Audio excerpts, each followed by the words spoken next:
Welcome again to Pursuing the Muse. Today we are joined by Jurdi and Gordy Quist, the frontmen and primary songwriters of the Austin-based Band of Heathens, who are celebrating 20 years of making great music.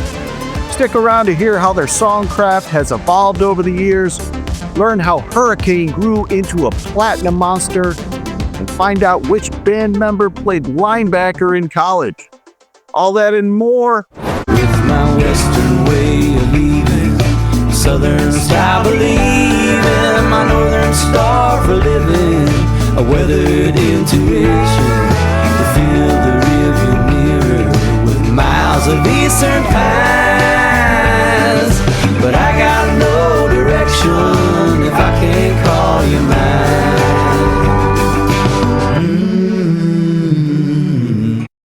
Not letting go, a promise on the edge, pulling you close, holding on to never, like the song at the end of a show. Forever's not a long time, forever's not a long time, forever's only never letting go. Getting high on our own supply, but there's enough left to get us by.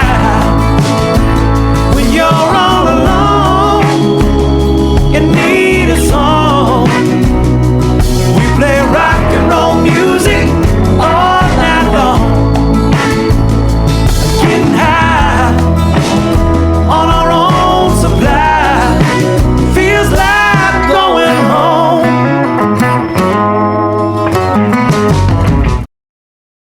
Tom Compton here again with Pursuing the Muse, and today I'm super excited. We got two legends in their own right, taking care of things, taking care of business.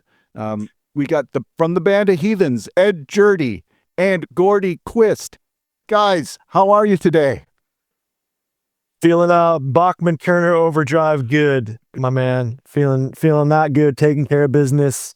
Legend in my own mind as well as in our own time. So thanks for that. We need to bring you out to be a hype man with us. This is good stuff. Right on. Legend in at least two of the people in this call's mind. We'll have to get confirmation from Gordy. But anyway, I'm just going to say 20 years. You guys are celebrating 20 years this year. You just had a big celebration show down in Austin. How was that? Was that meant as a 20-year celebration? It was meant as a 20-year celebration back actually in November, which is kind of when we actually celebrate the band's kind of anniversary. But unfortunately, they broke a water line or a water main or something at the venue, and the November show was canceled, and they rescheduled it for March. So it kind of was half 20-year celebration and then half album release show with our new record, Countrysides. All right. Well, you got a 20th year lasts a whole year. So you're within the etiquette. It's like when you attend a wedding, technically you have a year to give a gift before. That's right. That's right. That's the whole tour. The whole tour is a 20-year celebration. So you're absolutely right about that. So I'm going to say 20 years in, what's amazing to me is that you're putting out your best stuff now. These last two records, Simple Things and Countrysides, have just been, you guys are knocking it out of the park. So I got to say kudos to you. Well, thanks, man. I think music's a great endeavor in that we've all been committed to it, and it offers the opportunity to continue to improve and get better at it, which is, I think, something that we're all excited about. It's something that everyone's taking very seriously. You know, everyone's really, I think, very dedicated to the craft of their instrument, and also, you know, for Gordy and I, being the primary songwriters, we're very dedicated to the craft of songwriting and to continue to explore that deeper and to kind of find what it continues to reveal. And I agree with you. I think we were actually having this conversation the other day about, you know, I really feel like the band is better than it's ever been. And at 20 years in, that's a great place to be. You know, we're feeling on an artistic level, we're feeling, I think feeling really good about where we're at right now. do you get a sense of flow with songwriting now? Because it feels like what you're putting out is like feeling so natural. It's got, it's just, is it just flowing? I'd say the songwriting process, as much as I believe, I think the more you work at it, the better you get at it, the better your tools are at kind of the problem solving nature and the puzzle. Writing a song, sometimes there's a spark of inspiration, and then it's like solving a massive puzzle of how to put it together in an artful way. I think while the puzzle solving craftsman level of the game, I think we do get better with that as we age, and the more we do it, the mystery of inspiration is still always something that is it's difficult, and it's all out there. But I think sometimes wrangling it and finding it is always the challenge. And so I wouldn't say that it's easy and flowing, but it's there, and it's the struggle of that living this life is like always trying to find it and digging to reveal something new and original. So I mean, yes, the answer is complicated, but it is always, wake up every day hoping for more inspiration. You just never know when it comes. This is a question to both of you. Do you wait for inspiration to strike, or do you set out blocks of time where you just write, and whether it's great or not? I think some of both. I mean, I'm always looking for something to kind of hit me. I think, whether you're really like blocking side out or not, like, I do think you have to wait, even if you set time aside to write, there does have to be a spark. So if that's the idea of inspiration, that still has to hit you. And I think that can hit you in a lot of different ways. I think, maybe what I've become better at as I've gotten older is just kind of cataloging those ideas. When I was younger, honestly, like, if something hit me as an idea, I either could remember it for a long time, or I could immediately take it and run with it. Whereas that's not always the case now. But that said, if it's a good enough idea or a good enough spark, I can catalog it in a voice memo or a note on my phone, or write it down in a notebook, all three of which I do pretty regularly. And then, I can kind of come back to it. So there is a lot more cataloging, I think, for me going on now than there used to be. Whereas like, as a younger writer, as a younger artist, I think like when ideas would come, they'd either immediately move me to kind of finish the idea, or they just kind of live somewhere in the background, and I might kind of lose track of them, if that makes sense. Absolutely. Gordy, how's it work for you? I have done it all the different ways in different phases of my life. I've done the kind of show up for a set number of hours every day and done that thing, and I think it definitely can bear really great fruit. But I've also, as life is complicated with touring and kids and working on records and running a studio, I don't always have that amount of time. So I kind of dip in and out of like writing seasons now. I feel like I'm always collecting ideas, as far as like having either the voice memo going, collecting melodic or musical ideas, or a notepad, saving ideas on the lyric front. The collection is always going, and I feel like the challenge is just always having the antenna up, looking for those ideas as you go through your day. And then I'll go through phases of, all right, now it's time to finish a bunch of these songs, and then go into like a writing mode of writing a bunch. So I've done both things. I do think there is a level of like, you can't just wait for inspiration. I mean, if you do that, I feel like you're selling yourself short on what you can create. I do think showing up to do the work is an important part of it, but it, sometimes it's a matter of like the inspiration hitting, write the idea down, and do that 20 times, and then sit down and now it's time to like kind of roll your sleeves up and make something out of the inspiration. Go through the list of ideas. Yeah, and try to, and it's funny, sitting down with a song, I feel like it dips in and out of those inspired moments. Sometimes you're just feeling like you're really tapping into something and it's just flowing, and then other times you feel like you're banging your head against the wall and it's terrible. Sure. And what's funny is both of those things, sometimes the thing you think is really inspired and great ends up not being as great in the end. And then sometimes the thing you're banging your head against the wall ends up being a great song. So it's just hard to tell. It's kind of the fun of the whole thing, is that it is a little mysterious. Sure. Have you found that over 20 years you've developed maybe a talent would be the word, to be able to invite inspiration or maybe even recognize it quicker? That's a good question.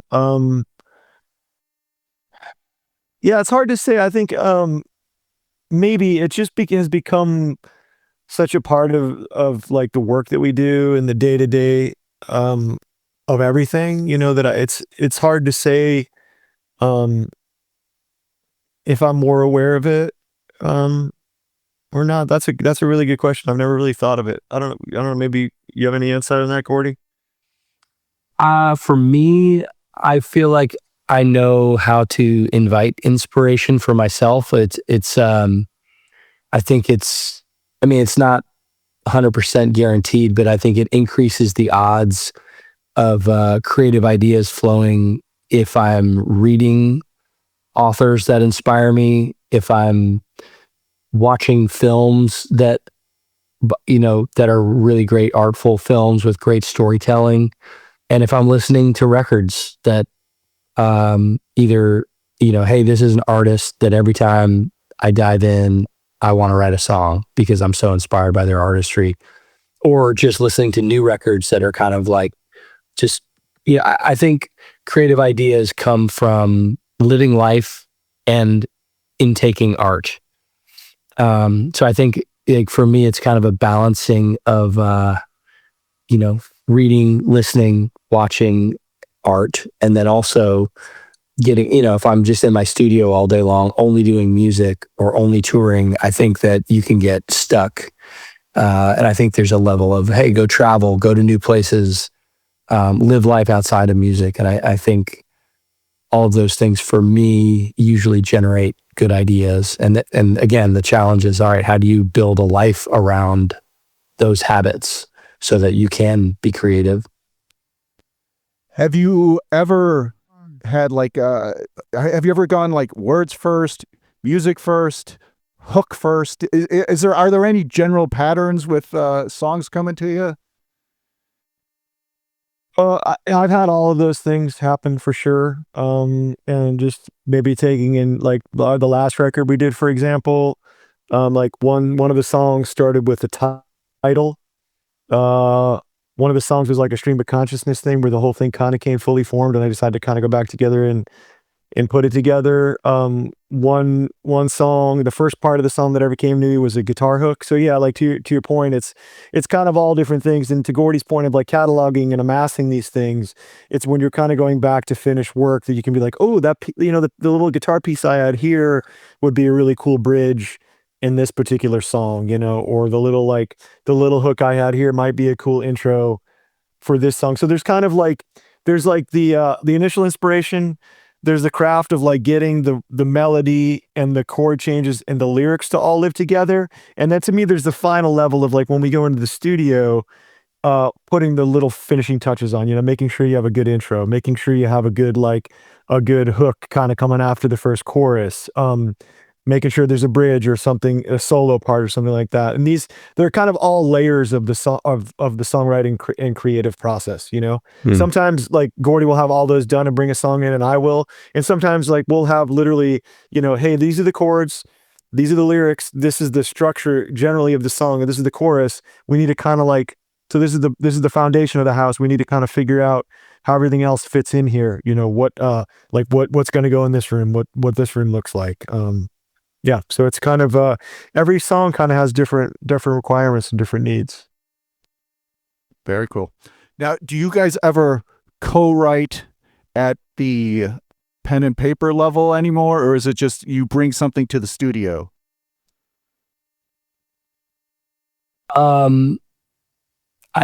We do a lot of writing independently. We live in different cities, so we do a lot of independent work, and then we usually share those ideas with each other before we get to the studio, and kind of do, I mean, we have sat in a room, and I mean, some of our best songs have been us sitting in a room together and writing it together from scratch, or one of us shows up with the first verse done, and then we finish the thing together. But as we've progressed and now living in different cities, we do a lot of remote collaborating. There's a lot of demos shared over Dropbox. And I feel like we both are pretty, open to critique from the other. I don't think that both of us, like if I have a song and Ed hears it making a left-hand turn doing this, like I feel we both trust each other's instincts to be pretty open to that collaboration. And I think we actually welcome it, because the more one of my ideas gets twisted and turned into something that is Ed's idea and vice versa, I think that is what makes the Band of Heathens from a songwriting perspective. And so I think we both kind of, when we were younger in the early days of the band, there might have been a little bit more of an artistic struggle to want to have your voice heard, or your voice be the idea that gets to the finish line. And I think as we've actually learned that our collaboration is actually usually what gives us the best stuff, I think now we're actually welcoming of the, hey, here's my idea, run with it. If you hear it going somewhere else, let's hear it. Yeah. Yeah, it's like, well, whatever you guys are doing, it's working, because these recent records are just, your best stuff. So Thanks, Tom. Keep it up, guys. Right on. So let's talk about the early days. Well, you got together as, it was three of you originally, right? Because you, Ed, Gordy, and Colin Brooks, right? It was the three of you, or were there any other frontmen, quote unquote, in the process? Yeah. Well, there was a fourth great songwriter. His name is Brian Keane. Okay. And initially the construct was that we were all kind of solo. We were all solo artists, and we came together to do this Wednesday night gig at a club in town called Momo's, and that was it. Like, for a long time, it was just a weekly residency. From there, it kind of moved into doing some shows in Houston and Dallas. And then somewhere in that initial phase of that, Brian decided, hey, you know what? I want to go back to doing my solo career. This isn't really what I wanted to do. So when he left, then there was Gordy, myself, and Colin. And then I think that's kind of when it really became something more serious, and became, something that we started pursuing. Went from making the first couple live records into making studio stuff. And then, we really had a whole life the first 5 years of the band, 4.5 years of the band, with Colin as the third guy, and a different rhythm section at that time too, so there has been quite an evolution over the years with things. Yeah. And I mean, I'm going to go back to, because I've been a fan. You guys are celebrating 20 years, but I'm celebrating 18 years as a fan of the Band of Heathens. So in 2 years, I'm going to do something even bigger. Cool. But until then, anyway, I just derailed my train of thought. But in seeing you guys back in the day, because I originally saw you guys, I went to see the South Austin Jug Band, who was a headliner at a show at Fitzgerald's, and you guys were the opening act, and you guys stole the show. I mean, you guys blew me away. I think the South Austin Jug Band broke up 3 months later, and they were devastated, probably by the tour. So I am amazed with what the three of you did, and I thought it was so cool, frontmen sharing fronting duties. I mean, was it liberating for you? Because one song you're singing, and then but you can also play lead guitar on the next song, and you can play piano on this other song, and I mean, was it liberating for you guys back then, or even now, I guess? Yeah, I think I think that's the beauty of the band that in the early days drew us to making it into a band. You know, what initially started off as just a fun side project for us on Wednesday nights in Austin, to a band that we were going to take on the road and actually make records, and here we are 20 years later. I think sharing the spotlight and sharing the creative load and collaborating is the thing that made it fun initially, and is still fun to this day. You know, it's a funny side note. You know, you mentioned the South Austin Jug Band. You saw us in Chicago with the South Austin Jug Band. When we started this band, or this kind of weird side project, it was Wednesday nights at a club called Momo's in Austin.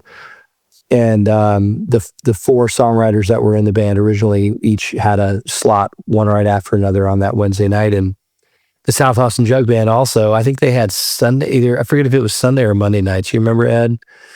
But they had a residency there for a long time as well. It was kind of like the happening spot in Austin back in those days. It's kind of fun. Do you have a sense of anything you learned in the early days that helped play into the longevity of the band over 20 years? Ooh. No, you know, it's funny. I think for whatever didn't work, we kind of just ended up where we were supposed to be. You know, and I think honestly, like, that kind of comes down to Gordy and me.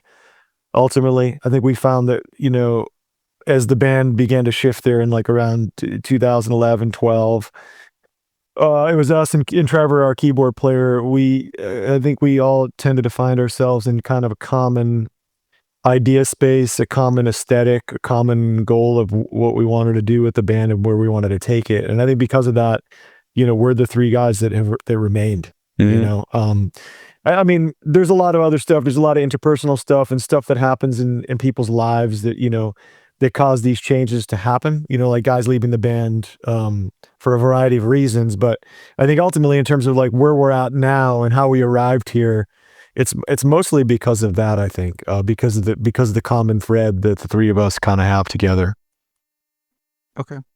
I was a little concerned when Colin left, because he's a great musician, and he had a certain grittiness, and he kind of had he almost brought an aggressive edge to the band that you guys that kind of was emphasized through him. So correct me if I'm wrong, because like many years ago when I was like, oh, Colin's gone, I wonder what he's doing now, and I Googled, and it looked like he went to do be a fly fishing tour guide up in the Northwest.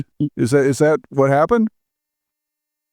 Yeah. Yeah. I think he, you know, we were hitting the road really hard in those days. I mean, we were doing, I don't know, somewhere between 200 and 250 shows a year, and just grinding, and had been for years. And I think, at a certain point, he decided he needed a break, and he kind of took a break from music as a whole, and I think it was a fly fishing guide, I think in Montana. He spent some time in Montana and New Mexico. But he's back in Austin, and he's making music again and is doing great. We just saw him last weekend. He happened to be playing pedal steel in a band that was on a bill with us, and we got him up on stage, and he sang a verse in Jackson Station, and it's good. We had a lot of times together and a lot of great memories, and it's always great to reconnect. And I'm glad to see he's back making music again, because he's really, really talented, great songwriter. Yeah.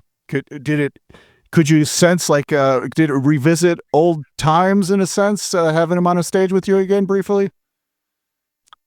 Yeah, in a way, but it's more like kind of full circle moment, you know. It's more just kind of like all these years later, it's great that we're still friends, that he's having a great life, that our life is going great. And it's just more like, it's great whenever we get to see him, because like Gordy said, we put in a lot of miles and a lot of time together. And to kind of see where everyone's landed in their life is just like, it's good affirmation that, you know, it would, it was that time spent was time well spent. That we all helped each other and we learned from each other in a lot of ways. And it's it's great to see him doing well. I know he's happy to see us doing well.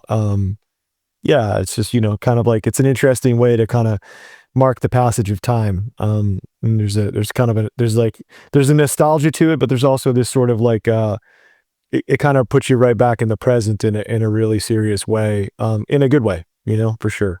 Right. A check-in moment there. Mm-hmm. And I saw you guys recently at Garcia's, touring on the new record, Country Sides. And Gordy, I've got to ask, because before the show, I saw you mingling in the crowd. Is that a tradition you do? Because I saw you at Shuba's, and you were kind of mingling in the crowd before you guys came on. Is that something you do? Or was it just by chance, those 2 times I saw you? I think it was by chance. It's not a habit. And I think it just depends on the venue and the city and whether we have friends there or, we have this amazing community called the Good Times Supper Club. It's like our Patreon kind of behind the scenes community where we share demos, of songs as we're writing them. And we do a bunch of live streaming and kind of like those people get the behind the scenes look of the band. And what's crazy is like we've gotten to know some of those people as well because we, once or twice a year we do these Patreon events where everybody gets together, and they've kind of become like a strange, second family for the band, and they're spread out all over the country. So I don't remember who I was talking to, but most likely it was either an old friend of mine or someone from that community that I've gotten to know via that, the Patreon world, and probably just saying, hey, or I was just going to the bar to look for tequila or something. I'm not sure. All right. Well, let me refresh your memory, because this is a little trivia that I learned from Garcia's. I was standing next to a woman who had a Dartmouth football mom shirt on, and apparently you played football at Dartmouth back in the day. I did, as did Trevor, our keyboard player. We played for 4 years together. We actually met each other on our recruiting trip when we were seniors in high school. And actually, funny enough, I remember I met that woman, I met her son, who's a recent graduate, and that was when I was on my way to the bar to look for tequila. They were by the bar. Yes. What position did you play?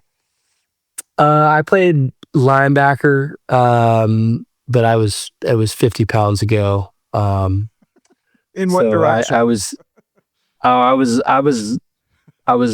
recruited as a different schools recruited me. Some as a big, slow, strong safety, or as a small, fast linebacker.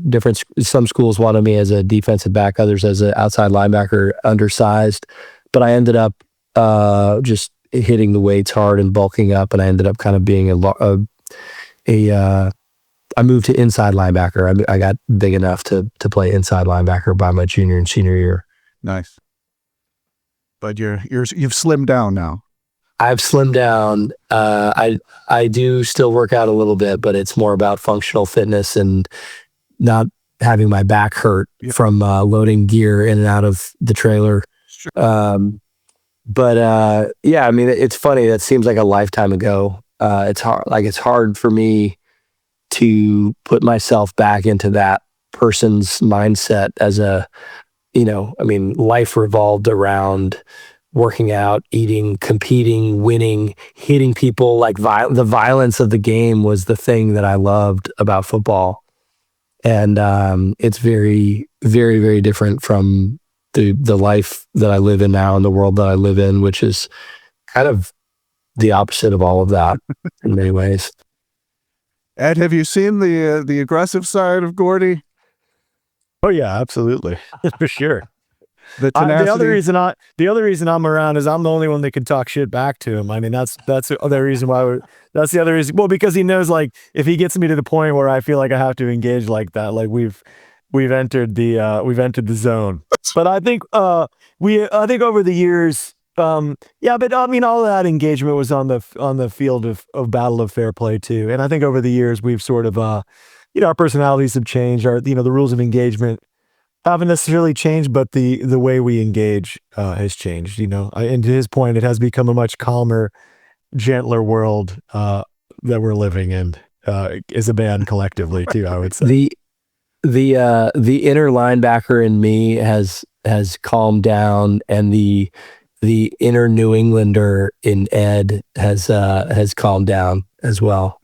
No, we're in a good place, and we have sparred, but yeah, I feel like we know how to give and receive feedback now. Right. That's 20 years is a testament to that. For sure.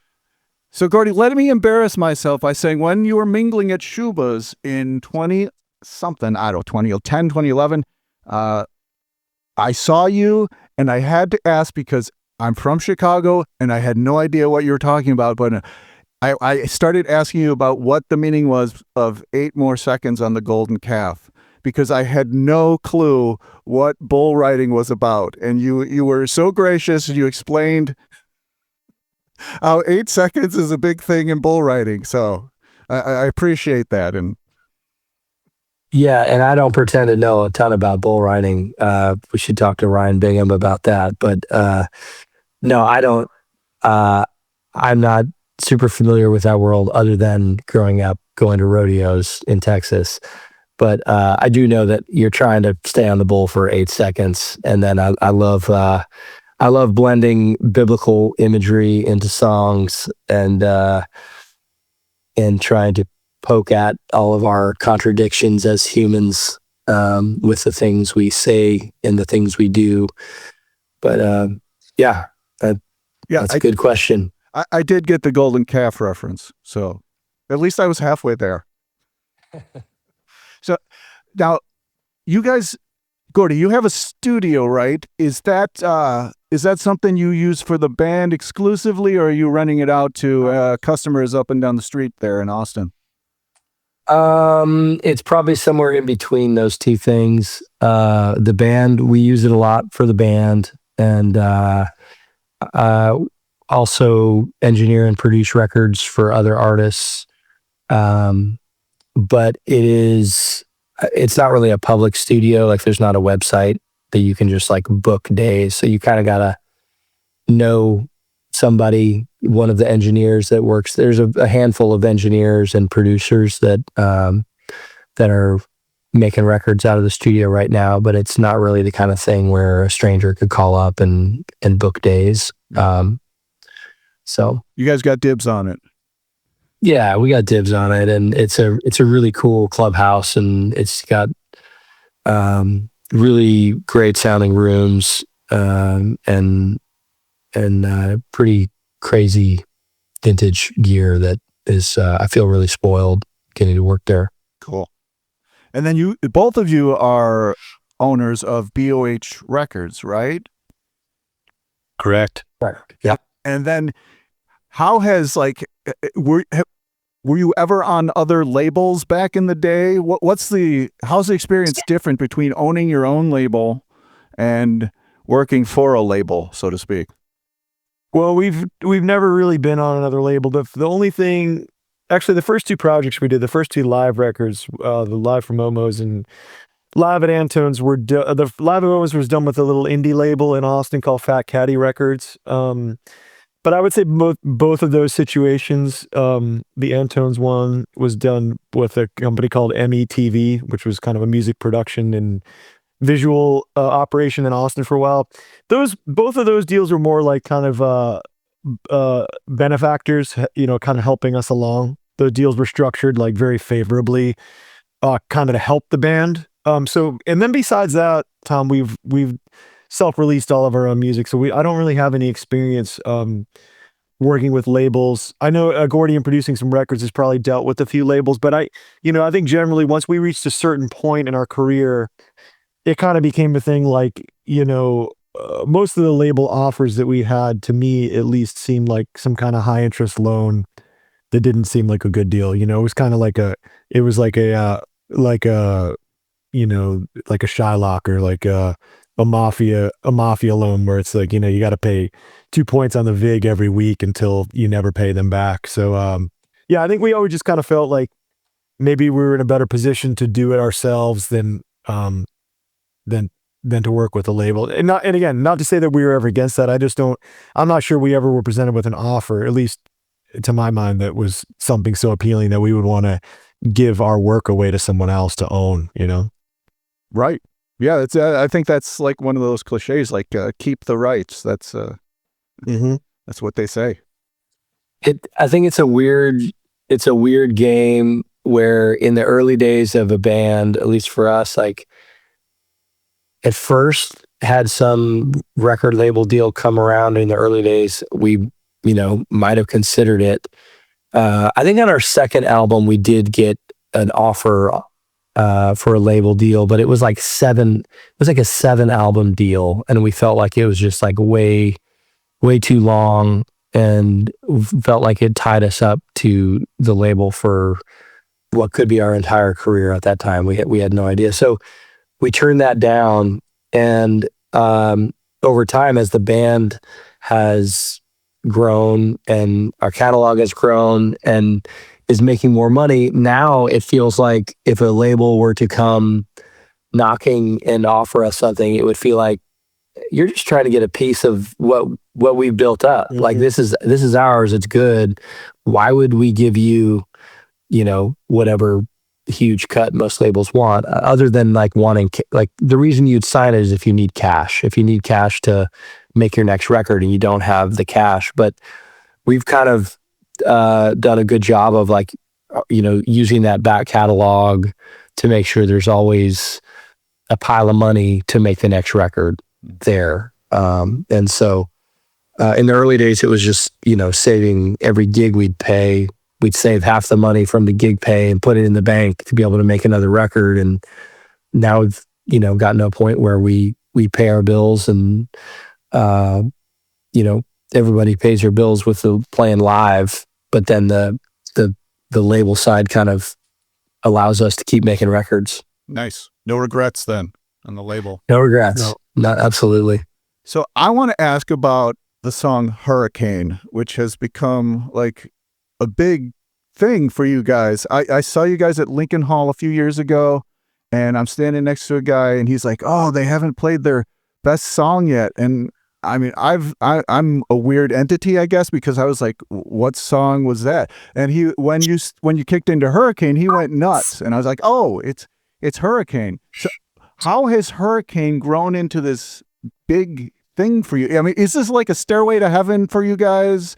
Is this like your free bird? What's the deal with Hurricane? Hurricane was a song that we've heard through a Levon Helm record called American Sun that came out, I think, in 1979, 1980, somewhere in there. And we were kind of shocked that nobody had recorded it post Katrina because it felt like appropriate. At least that we hadn't heard a version of it. And we were at the time, like this is probably 2010. We were recording a record that came out in 2011 called Top Hat Crown and the Clapmaster Sun, and it had all these Gulf Coast themes on it. There's a song about the oil spill in the Gulf. There was a song about Marie Laveau called Gris Gris Satchel, kind of inspired by one of the voodoo queens in New Orleans. There's a song, Medicine Man, that was kind of taken from the story of one of the Spanish conquistadors who shipwrecked in Florida and hiked all the way around the Gulf Coast. And so there was this kind of Gulf Coast theme going. And so that song, we didn't put too much thought into it. We almost didn't do it.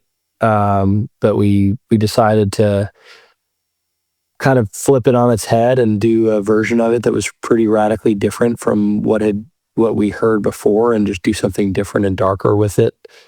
And that record came out. I'm not sure our fans liked it. It was like the first time I think I remember getting like bad press, like people not liking a record. Our first two records had been pretty well received. And then I remember, thinking, or someone telling me like, you're not a real band. Like you haven't arrived until people start hating you, and you get like negative reactions. And so that was that record, and it was a tough time. That was actually the last record we made with Colin and that rhythm section in the band that had been in the band for a long time. So after that record, like things kind of fell apart, and it was a really tough period for the band. And it was weird. We slowly, like we found a new rhythm section. We kind of soldiered on. We made another record that was kind of this introspective singer-songwriter record called Sunday Morning Record. And slowly over the course of like 5 or 6 years, you know, people started like sending us videos of some bar band in whatever town playing our version of Hurricane. And it seemed like Hurricane started just kind of percolating underground, like no promotion, no radio, no like music industry muscle, all just like fans liking the song, liking that recording of the song. And then it just kind of grew from there. And then it ended up on American Idol and The Voice. And so I think I have no idea how it happened, but it's, you know, it just recently was certified platinum. And it's just funny. It's one of those things we couldn't have planned. We didn't plan, and it just kind of happened, and we're grateful for it. It's an incredible song. I mean, I wish I had written the song. It's a good one. Yeah. Did you ever hear if Levon heard it at all before he passed? I don't know. I had never heard that. Okay. So maybe I'll just go on the record and say he did, and cool. He loved it. Yeah, I love it. Sweet. Love Levon.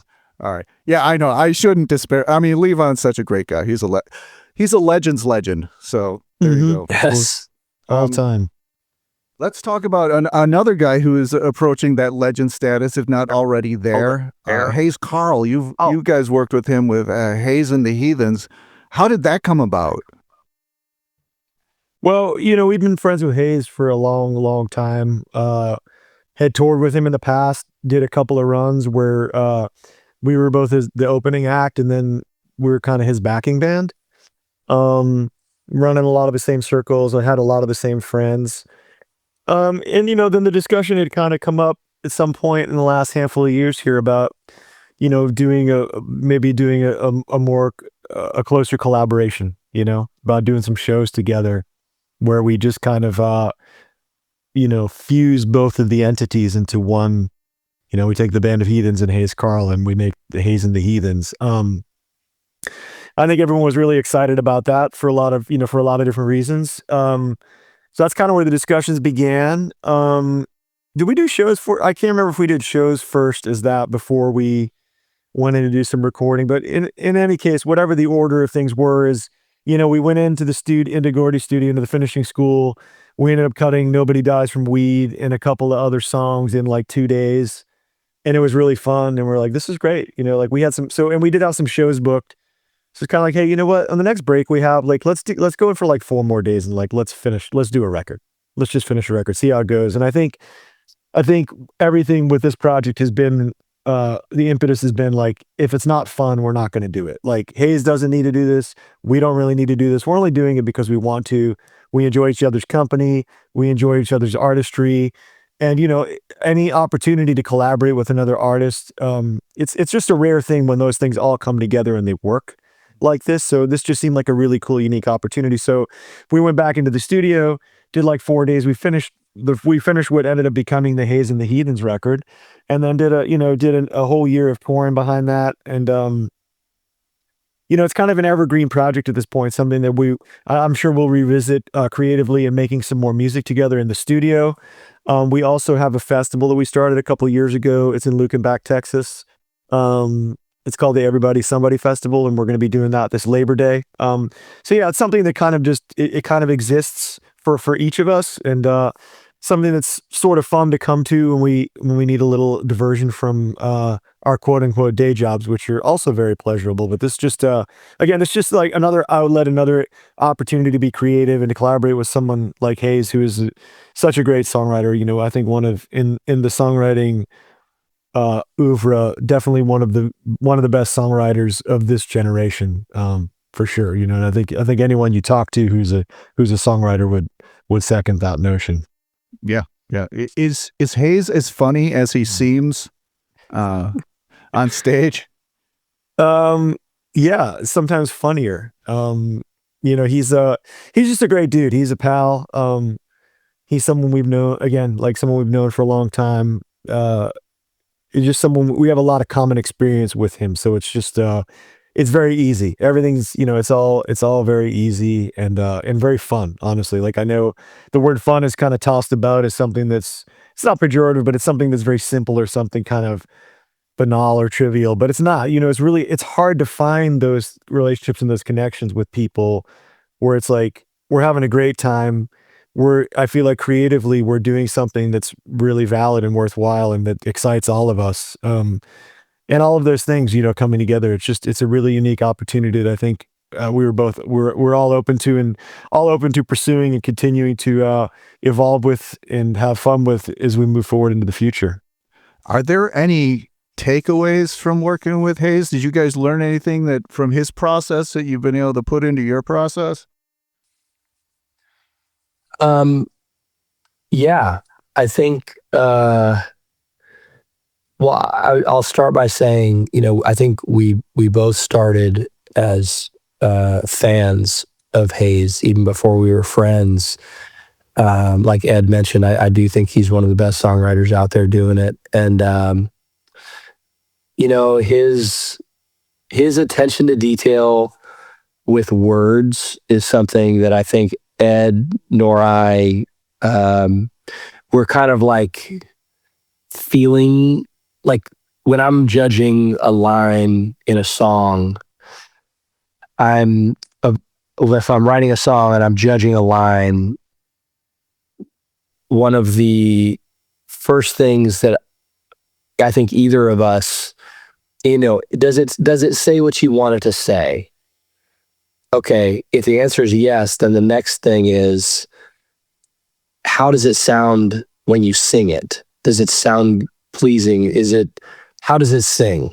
And how it sings is almost as important as what it says, I think, sometimes. And I think Hayes brings another layer of, before, like, if it's like, for me, if it says what I want to say and it sounds good and sings good, like, I'm going to keep it and I'm going to move on.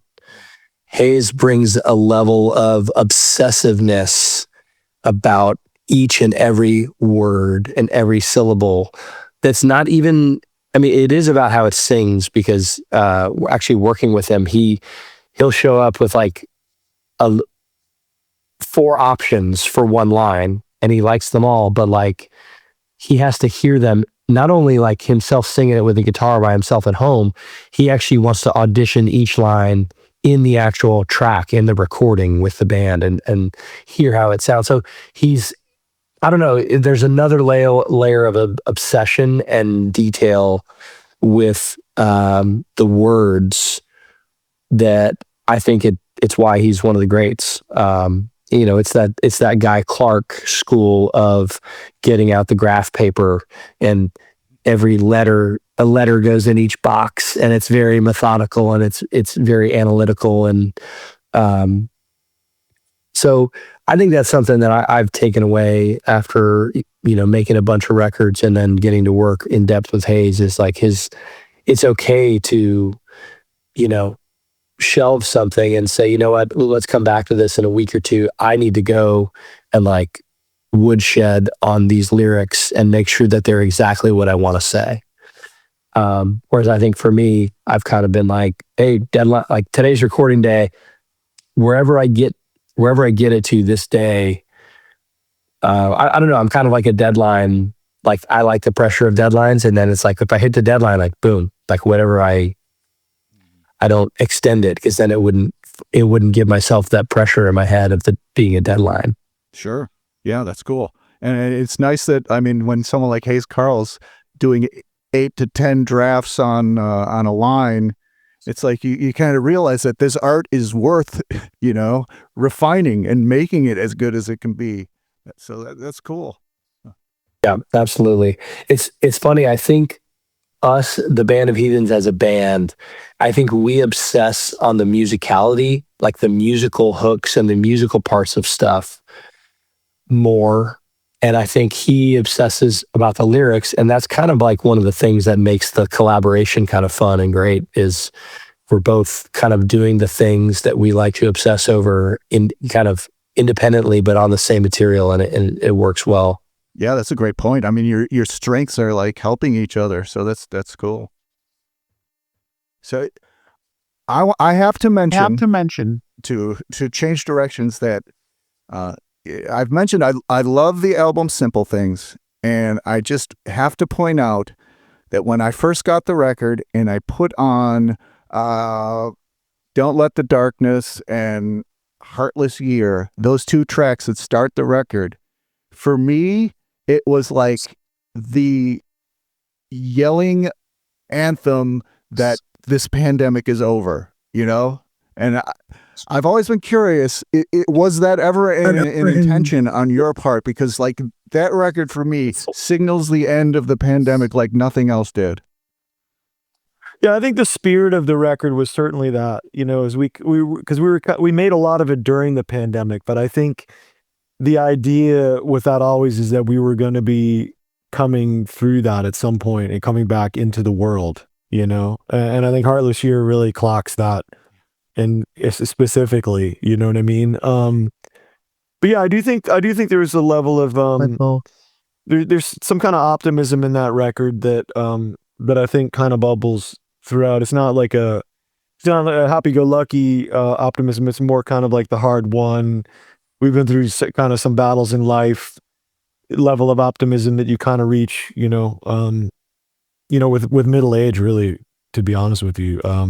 After you've gone through and survived some things that you not that you weren't prepared for them, but it maybe nothing that would have been in your purview as a young person, you know, the things that kind of come up that you don't expect that you just have to contend with. And the pandemic being a great example of one of those things. I don't think anybody ever thought we were going to be dealing with something like that. So again, like, you know, I think in a lot of ways, I'm not sure, you know, I wasn't really I don't think either of us were setting out to directly write about that, but I think like all things, you know, to the earlier point of like, you know, what you're ingesting, your inputs, the world around you, the art you're absorbing, those things are they all inform what you produce and what you write, what your creative output is, you know? And I think like, yeah, I mean, that was kind of what was going on around us. I think that does inform a lot of the material on that record.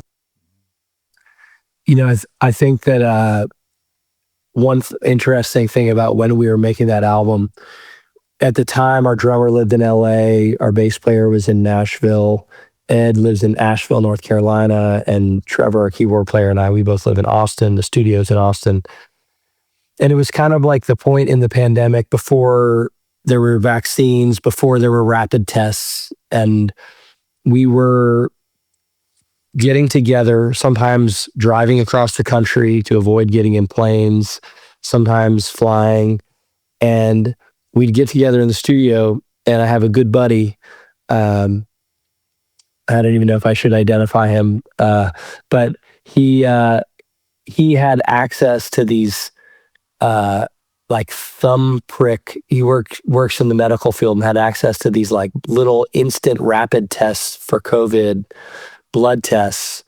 And this is like when we didn't really know much about COVID. Like it was like a kind of scary time, you know, everyone was on edge, but we wanted to make music and record. And so we would do these like sprints. We'd get together for a few days or we'd all kind of like be a pod together and no going out, no socializing outside of our little bubbles. And we're all, you know, doing these blood tests, rapid tests, and then, okay, we're all good. And we made that record, a lot of the record we made kind of under those conditions. And so while it wasn't directly like an album about COVID, it was an album kind of made in the mindset of going through that time and, you know, and then kind of celebrating that, like, all right, we survived this thing. We're out of it, you know? And I don't know. It's funny how that feeling, like you said, you heard those two songs and you just had that feeling. I think that's one thing I love about music and about albums in particular, because they really do feel like a timestamp of a time and place. And, hopefully they age well and they become timeless, but at the same time, they always have a backdrop. Yeah, that record will always be special to me because it was exactly what I needed at the time it arrived. So thank you guys for that. And then let's talk about the new record, which is also fantastic. Is there, let's even just albums in general, how much do you think about the sequencing, the tracking, the arc, the story the record's trying to tell? Is there a story that's kind of going on with Countrysides? Yeah, I think so. I mean, to the first question, we spend a lot of time on the sequencing and the tracking order. That's really important. I mean, there's a running note we have somewhere. It's ridiculous. There's 30 different running orders for the record or something. Speaking of minutia and having 5 options for every line, that's our version of it, I guess. But yeah, what's funny is we recorded these songs, and this whole record, I think it took about a week. This came together very quickly, and unlike Simple Things where we recorded in chunks, this whole thing was done in most of the basic tracking was done in 4 days, and then we took a few days to do some overdubs and harmony vocals and stuff like that. Yeah, I think what occurred to us is when we kind of assembled these songs in a particular order, it sort of mirrored the journey of the band over these 20 years. Some sort of mini Joseph Campbell sort of novel, the young man's journey into becoming or Siddhartha, the young man's journey into becoming an adult and facing all the trials and tribulations of this thing to kind of get back to the original inspiration and point of all of it. So yeah, I think in working through the sequencing, we kind of found a really nice spot there where it's not a concept album per se, but there is definitely a narrative arc lyrically and musically, I think, that follows the band from the kind of early points of inspiration, kind of the launch and the lift off, to kind of reaching this point where there's a lot of resistance, there's forces pushing against us, things that are adversarial to us. How do we overcome these things and learn from them and grow from them and continue to find kind of this hard won resolve, which is where I kind of feel like the point we're at today, and it being in a very positive, flourishing era of the band, was really kind of a creative high point for us, I think. So I think the record really kind of, again, that was a subconscious thing, I think, but I think like all things, what you're not really thinking about ends up coming out in the art and in the music, so right, the art transcends it and brings it all to fruition. But so the album is fantastic. Everybody get out there, get a copy of Countrysides.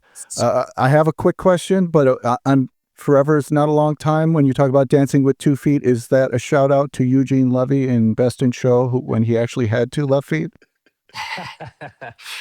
Yeah, absolutely. Yes. Let's say yes to that. All right. We got it on the record.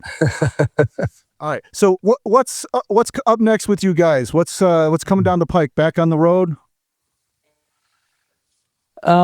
We just finished a few months of kind of our spring touring. We have some scattered shows throughout the rest of the spring and summer, and then we'll hit the road again hard in the fall. We'll be back in the studio in a week or two, working on some new material.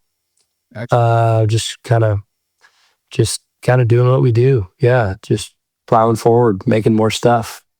Keep on chugling. That's right. All right, guys. Well, let's see. People want to find out about Band of Heathens. Where should they go? Website, bandofheathens.com, Instagram, Band of Heathens, Band of Heathens, Facebook, whatever. I mean, go ahead, Gordy. What are you going to say? No, I was going to add, those are all the places. But if you really want to dive deeper, then you go to goodtimesupperclub.com. And that'll lead you to our Patreon page, where we give you the behind the scenes, deep down, dark, personal view of the band. You get to see it all the dirty laundry. And if you can't remember goodtimesupperclub.com, you can just go to Patreon and search for the Band of Heathens and find it like that. But yeah, that's a great point. That's a great place to, if you're interested in the band and kind of seeing how the sausage is made, but in a good way. You can come visit us there. I mean, and when I say sausage, I mean songs and, some behind the scenes songwriting stuff, demos that we share. It's a great community, a great community of fans and people that have come together, celebrating music, and we love them. Excellent. So we want you to be a part of it too. Come on, join us. Right on. Spectacular, guys. Thank you so much for talking today. Appreciate it, man. I'm a huge fan. Let's put on cheers to the next 20 years, guys. Thanks, Tom. All right. Thanks, Tom. Good talking to you, man. Thank you.